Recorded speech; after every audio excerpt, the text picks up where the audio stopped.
All right, today we have Mr. Abran Luevano. He is joining us on Ingenuously Made Whole podcast today. We're so excited to have him as our special guest today. As you know, Ingenuously Made Whole serves our teens and our youth and just helps really uplift our parents and just be a positive place for them to just get different tips and different tools to help them push on, because we know in this life today it's just so hard. And so this is a place of positivity where you can come get tips for your teen or your child and just different ways that you can help raise your child, but also just for upliftment and just understanding your child of today, because we know in today's time it's so hard to try to raise your child, because it's not like it was back in the day when it used to be we had a whole village to raise a child. So today we have Abran here. We're so excited for him to be here. And tell us a little bit about yourself. Give us some of your background. Thank you, Brittany. It's a pleasure to be here. Like I said, it's been a long time coming to try to get connected, but I'm glad we're here. My name is Abran Luevano, 27 years old. I was born in Uvalde, Texas, South Texas, and I moved around a lot for a few different reasons. Really involved with baseball. That ended up being what kind of took me all over the place. I've lived South Texas, North Texas, Central Texas, East Texas, pretty much everywhere besides out in the I guess west side of Texas. It's pretty flat out there. So, um, but just finally made my way to DFW to kind of put some roots down and um, played college baseball. That kind of shaped who I was. That led me to professional baseball, and um, being in the professional realm showed me what I wanted to do with people, how I wanted to impact people. Um, and now I'm here in Fort Worth, finishing up my master's degree, and hopefully within the next few years, I'll be fully licensed, such as yourself, you know, following after your footsteps, and eventually just be able to work with athletes from a clinical perspective, clinical therapy perspective, and just make good positive change because a lot of young people need that right now. Yes, and also by you being a male in the educational system, I think that is also amazing, because our kids need that. And it's something about males. It's like when y'all say stuff, people listen, kids listen. They're like, okay, yes, let me get in line and do what you say do. That I know, and it's frustrating, but I get it, because a woman will tell them something, no response. They call me, I come in, and you know, and it's I get it, but at the same time, it is frustrating. But that's where I attempt to do my best to tell them, like, if they say this, this is what it is. They Mhm. shouldn't have to say it more than once. They shouldn't have to call me. If they say this, it's yes, ma'am, and that's an end of the conversation. Yes. Yes. And so tell us about what led you to get into like the mental health realm.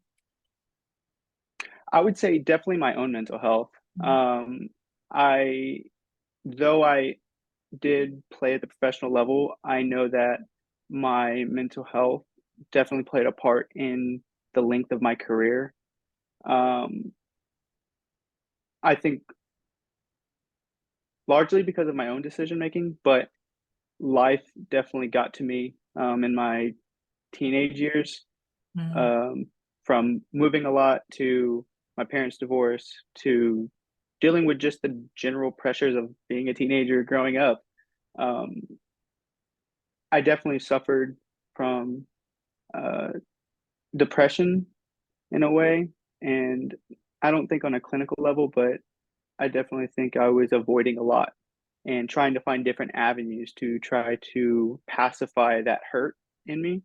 And a lot of the time in the college and professional realm, it's normal. It's normal to be participating in alcohol and partying and those types of things. So I didn't really look at it from that perspective. Um, but upon kind of stepping back, once I had finished, I examined everything that I had been through and what what I wanted to do. I knew that I wanted to be in therapy, but I hadn't exactly picked my niche yet. And whenever I did take that step back, I realized, okay, I need to be um, really in like the late teens to, you know, mid 20s, late 20s. I feel like that was where I could have used the most amount of help. And that's kind of what led me just seeing, being a part of it and seeing young men destroy themselves slowly, and impacting those around them because the older you get, the more responsibility you have and the more eyes are on you. So True. that was kind of how it all came together. Yeah, and I'm glad you said that because when we talk about mental health, especially then growing up, a lot of times people that was not a topic, and now people Mm-mm. are like mental health, mental health, mental health. But then it was like, if you said something about your mental health, people are like, "What's wrong with you? Like, why are you gonna go tell somebody all your business? Oh, you can do it yourself." Or just different things that people say, they're like, "Oh, just pray about it." But you have to do something, apply some type of work, get some type of help, talk to somebody to help you. And I think that's just so important that you said that. And when you're going through depression and different things, it's like, okay, what am I supposed to do? And then also being a man in that role of dealing with that, it's like really it's the stigma that's surrounded by it.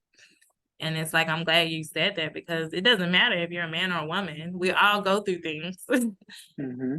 So we need help. We need help. And it's okay to admit that we really do need help. It shouldn't be a thing along the lines of if you're a man or a woman or, what's wrong with you? Nothing. We all go through things and we all need some help and it's okay. Right. Yes, ma'am. And So we need more it's men in that role. 100%. And even though like the clinical therapy is dominated largely by women, Hmm. um, but I think that it's similar to trauma. It is, layer on top of layer as far as, um, you know, one being a man, it's not Hmm. really appropriate or warranted. Two, culturally, the Black community, the Latino community, non-existent pretty much up until the past probably 5 years, yeah, Yeah. somewhere in there. And then Depending on on the top of that, age. yeah, right. And then on top of that, like athletes. So obviously, athletes are supposed to be mentally tough, Mhm. strong, and no weaknesses. So if an athlete were to even voice that they were having some mental struggles, they would be worried about getting written off, not playing, getting cut, all sorts of types of things. So it it can be very daunting for especially the higher you go in competition, college, professional level. It's easier, um, at least in the short term, to just slide it under the rug. Let's keep going, keep pushing, than to voice it and not necessarily know how people are going to react to that. That's true. That's true.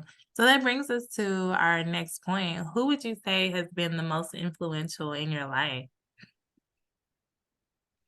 I had to think about this really, really hard because I think there's so many different people that contribute to our life. But um, if I had to pick one, it would probably be my great grandfather, who is not even my blood. Not even my blood. He is actually my step great grandfather who passed away in 2017. Um, I really didn't even get to know him that well because by the time I started to get older and appreciate that level of wisdom and that level of just greatness, he was already just so old. I mean, he just he would tell the same war stories. Just kind of just a great grandpa. But I think what stood out the most was just how he treated people. Mhm. Um, that yeah, he zero talking. It was all action. And he was born in 1931, so they would know nothing but action. That's right. So that was really, I guess, who impacted me the most. And we really didn't have much conversation, um, but the way he loved people and how much of himself he tried to give and how gentle he was. Just a gentle man, which is very, very, I would say rare. You know, a gentle man who's also a man. So essentially a man's man. Um, just a good, hardworking, honest man. So unfortunately, I didn't I get to know mean, him extremely well, but I what I know of him is just the best. Enough for me to say that he's the most influential person. no. I mean, what more can we ask for? You know, someone that's leading by example, treating people right, being kind, because we live in a world now where so many people are out for themselves, and we don't see that, you know, where people are even saying, you know, thank you for holding the door open, or just taking the time to call and check on someone else, you know, instead of everyone is like always thinking about themselves, you know, me. So Hmm. anytime we can, you know, change that up a little bit or just be like, okay, what can I do to be of help to someone else? I think is so amazing. And the fact that you had someone to lead you and guide you and show you when you were ready to listen. Cause I know when we're in our Hmm. teen stage, we're like, blah, blah, blah, blah, blah, blah. And then once we Yeah. live life, we're like, oh, now I know what you were trying to tell me. And so that leads us to our next one. What would you say has been the biggest life lesson that you have learned up to this point in your life? I actually heard it put into words. I think it was something that I understood, but I heard it put into words like 2 or 3 weeks ago. And whenever I heard it, it kind of just shocked me, and like that's what it is. That there will always be obstacles in our life, no matter what. Whether you're making good decisions, whether you're making bad decisions, life is obstacle after obstacle after obstacle. And the more that you learn to conquer those obstacles in the most efficient way, the greater individual you become, allowing you to overcome the next obstacle. Yeah. I love that. It kind of reminds me of one time when I was sitting in church and the pastor said, either you're going through something, either you're getting ready to go through something, you're either in the middle of something, or you're just coming out of something. And I remember hearing that and I was like, oh my gosh, that is so real. Like, and it's true. Because if you're not going through something, you're getting ready to, Hmm. or Hmm. you're in the Whether middle of something. whether you know it or not, you're about to. That's right. That's right. And so what would you say was the biggest turning point in your life?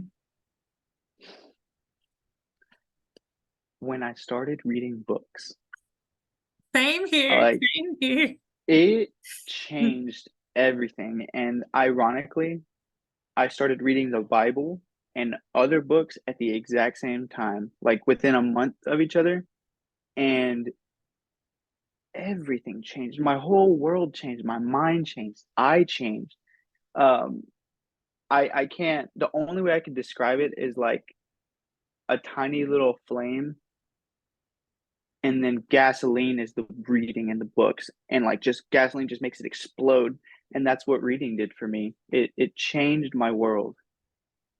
Yeah, and it does. And just expanding your knowledge. One time I was reading an article and it talked about how CEOs of big companies, what sets them apart from people who work and work, is the fact that they read. They take the time to read books. So they might read anywhere between 26 to 48 books a year, whether it's audio or physical. And I was like, man, that makes sense because if we're working all the time, we're not expanding our knowledge. How are we elevating ourselves? And I was like, it's so important for us to start elevating ourselves. And so once I started reading different books, like the 10X Rule by Grant Cardone, I was like, okay, Hmm. so this is how he got his level of success. He was like, I can't just be mediocre. I have to go 10 times harder. He was like, you know, if everyone else is setting a goal of 10, okay, that means I need to go 100, get 100 clients, or I need to make 100 phone calls. And I'm like, wow, that's true. Because a lot of times we're like, I did my 10, I'm done. Like, Oh yeah. if you want to be the best, you have to give so much greater. So you're right about that. Reading books is important. And one thing that really blew my mind was that I think the first one that I ever read was Think and Grow Rich by Napoleon Hill. Yes. And that was essentially a compilation of, all the individuals that he had met, and, but he compiled it. And it took him, I think, 30, 30. 40 something, Yeah. yeah, long time. And whenever I finished that book, I hated reading, but ironically, I went to the library one morning just because, no reason at all. And I was just picking out books randomly and going through the whole library, and I came across that book and picked it out. And I read the first chapter just standing there, and I have never really done that to a book. And I was like, wow, this thing is amazing. So I ended up checking it out, and I finished it in 3 days. Yeah. And by the end of that third day, I felt like my brain was like massive. And I sat back after I finished, and I was like, if it took this man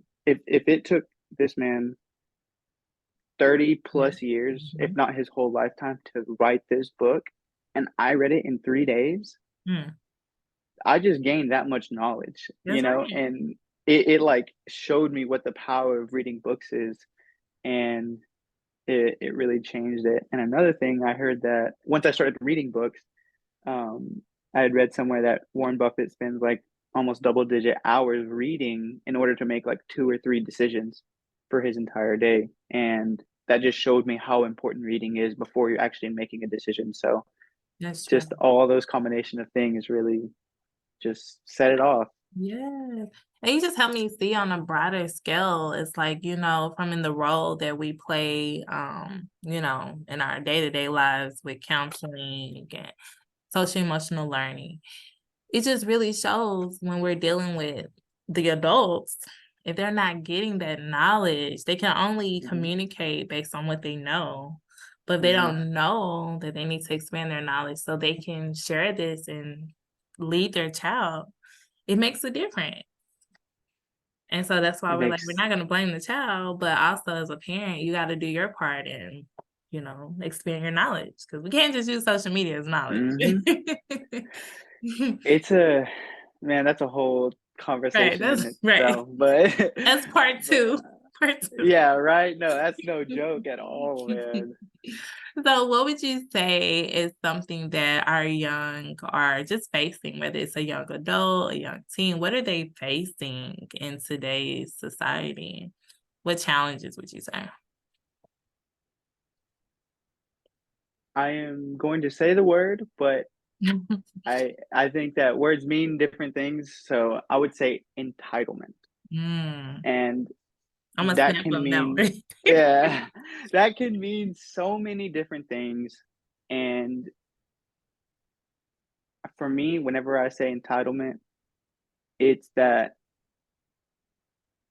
I deserve something without working for it or even Mhm, asking nicely for it. right. And putting And in the work. yeah, there's just so much entitlement that it scares me for what the next 10 or 20 years holds, because I mean, if you want something, you have to go get it. Like, you have to go out and work for it. Nobody's gonna pay your mortgage. Nobody's gonna feed you. That's right. Nobody's gonna buy you a car. You are going to have to do that. And I would say that, like, as when it comes to like work ethic, our society um, is in a like atrophy of work ethic, Mhm, and like similar to a muscle, if you're not working out that muscle will essentially like just slowly dissipate and become non-existent essentially. mhm. So it's scary that the direction that we're going. It really is, and I tell you all the time, I joke about it, but I really do mean it. I'm like, "Man, we better take really good care of our health because." Girl, because the youth is not going to take care of us, man. And I see that so much, and even after talking to, like, different nurses and going in different doctors' offices, they'll tell you, like, they're having to let go of the nurses and those that are in training because they don't wanna listen or don't wanna follow directions, and that's becoming the Mhm. trend in just different fields. People are getting laid off their jobs because they're like, "Look, you have to do something to get something. No one's gonna just give this to you." And so I hear it said over and over. People are like, "Okay, at home, you're baby Johnny or John John or." whatever, right? When we get Mm-hmm. into this real world, people don't care about this, that, and the other. It's like, can you do the job? Can you show up on time? And it's just different qualities that are needed in our children that we're trying to show them and get them prepared, but they don't see it because things are just given to them. And you're right, that could be a whole nother story because me personally, I feel like if you didn't do the work, you don't get a 50. That's a 0. Mm-hmm. You didn't do Mm-hmm. anything. Mm-hmm. And Yes. they're entitled. They're entitled. Mm-hmm. Like I literally would go through and put zeros in, and then I would have to spend all this time changing them back to 50 because of the policy. And then kids would Mm. literally be like, Miss, Yes, why did ma'am. you give me a 68? Well, technically, I didn't give you anything. You actually earned way less than Yes, ma'am. that. Yes, ma'am. It like even whenever I see children go out of their way to help somebody or like pick up a piece of trash, like I didn't have to tell them, they did it upon themselves, took it upon themselves to do it. I always go out of my way to reward them. And the other children are like automatically like, well, why don't I get it? Like, give me one. I'm like, what are you talking about? Like, first of all, I don't even have to give this to them. It's not like this is a requirement. I'm wanting to give it to them because of their generosity, their heart, their Right. desire to help or just clean up. So, I mean, it's just they live in fantasy land, Mhm. and that's like the Very. simplest way I can put it is they don't live in the real world. They do not. So that brings us to what advice would you give to any young adult who is battling mental health challenges or just trying to navigate life in this world? I would say, and it's kind of ironic, but focus on yourself Yes. first. Focus on You know yourself that goes with the and title of my book, right? Stop the drama, stop comparing, and focus on you. Because I'm like, that's focus. that it brings it all together. It brings it all together. Focus on yourself, not on the world, not on your neighbor, not Mm. on what he, she, they, Oh, or Joe Schmo is doing. say Focus that on again. yourself and what you need to be doing. And that will take care of not only your problems, but the world's problems because you will start to realize, okay, I'm good. How can I start giving myself to other people? How can I Dang. start helping my community? How can I start helping other young men and women and in whatever capacity that may be?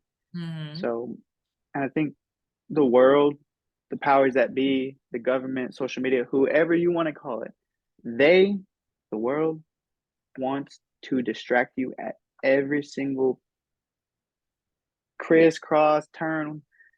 Any chance they get, they want your attention. They want you to be focused on something that's not you because they know that they can profit off of it. That's right. Because think about social Our media, how attention. many times people click on social media and then they spend hours on there. Oh You yeah. know, you have to have self-discipline. And then Mm-hmm. also, when it comes to, you made me think about my son. He was on, when he was in elementary, younger, but he was on the snitch committee, and his job was to go and report with 3 other kids to report what everybody else in the class was doing. And so my aunt found out, she was like, oh no, that is unacceptable. Get off of that committee.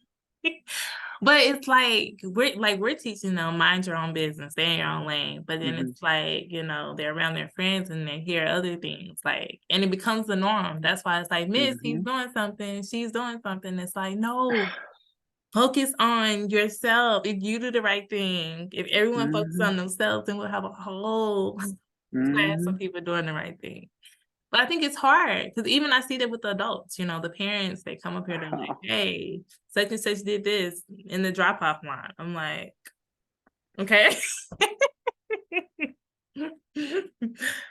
Thank you, ma'am, for telling us. Yes. And that's like it is. I tell them I appreciate you telling me. Thank you very much. But is that necessary? Like, are you doing what you're supposed to be doing first? And it's like, it's a not a gray area, but it takes wisdom to be able to determine, is this information that is so important that I must tell someone, or is just their problem and I need to leave it as their problem? True. Because even from the counter perspective, as you see too, when we get ready to go and investigate, when someone comes and brings us something, the such and such did this to them, then we find out before I know it's like 10 people in my Oh office yeah. because now they're Oh like, yeah. oh no, actually these people, or even the person that came to originally tell you they did something too. So you're Hmm. like, The whole story starts unraveling. You start pulling on a string, and the whole thing just starts yes, coming that out. blanket is no longer a blanket because it's No, man. yes. Well, there's just so much that's going on in our world.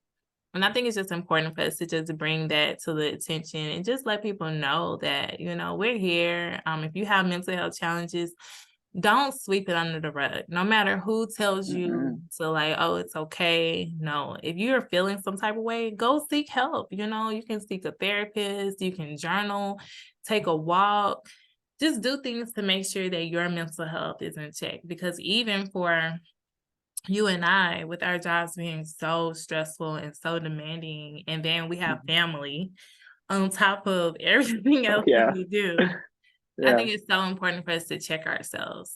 And I feel like in this day and time, don't wait for someone to come and ask you and say, hey, are you okay? Or, hey, go take a break or go refill your cup because we just don't live in a world where people are like, hey, is your cup full today? It would be nice, but it's not like that. So we have to make sure we check our own selves. And so developing some type of routine is important, whether you're an Hmm. adult or a child, to say, okay, did I, spend time in my words today? Did I, meditate? Did I journal? I literally have a checkoff list that I go through to make sure that I'm doing these things. Because if not, everything just gets all out of control. Do you have something Oh that you yeah. do? Yeah. Read the Bible Yes. and praying. I think it's so crazy how it can impact you.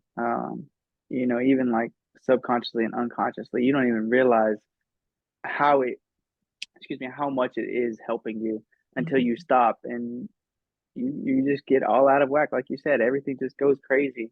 I think it's just because we live in such a fast-paced environment that it's our nature. It's like, I guess, it's the nature of our environment that we were born into, that we're in currently.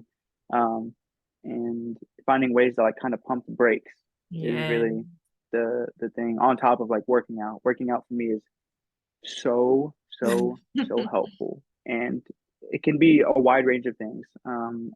Actually, yesterday I got invited to go bouldering, which I had never been. I even never heard of that.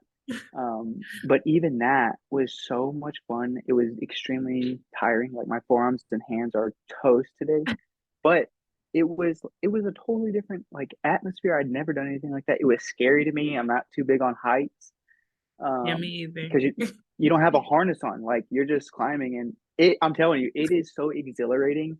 But I knew that I was scared. I knew I was scared to do it, but I was like, hey, there's a big cushion at the ground. I'll be fine. Like, and that in itself was not only physically,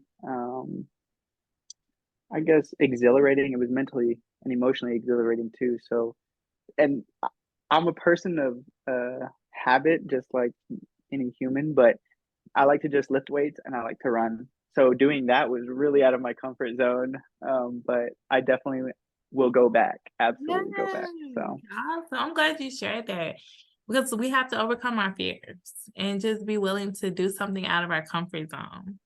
And then it's like once you do that, that just boosts your comfort, your confidence, your self-esteem. It just makes yes, you feel so proud of yourself because you did yes, something out of the norm. It's like some people they it, eat the same thing every single day. I'm like, come on, try something different, please.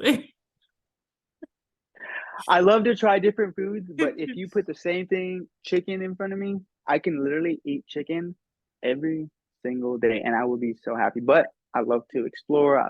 I do love all sorts of food, but like I can eat the same thing. So I guess it's best of both worlds, right? Right. Yes, that's good. Well, we're so excited to have you on our show today. If someone wants to get in contact with you, how can they reach you?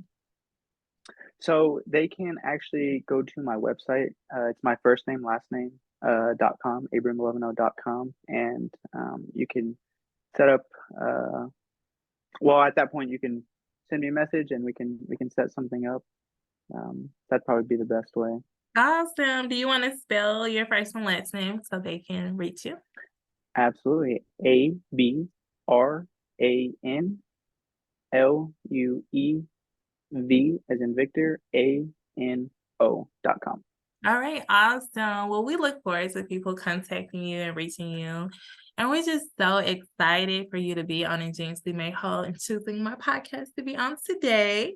As we talked about overcoming mental health challenges and just giving words of wisdom and advice to our youth and parents so they can actually propel themselves and just do better and just be inspired to be greater. Because we know that as a parent, it does not come with any type of guide. We're out here just trying to do the best that we can. But when you have guidance and people who are willing to help you and lead you and guide you along the way, definitely take a hold of those tips. Do not be afraid to reach out to Abran. Whatever questions you have, he's here to help you, especially if it's regarding mental health or anything along those lines. And again, thank you guys for tuning in to Ingeniously Made Whole.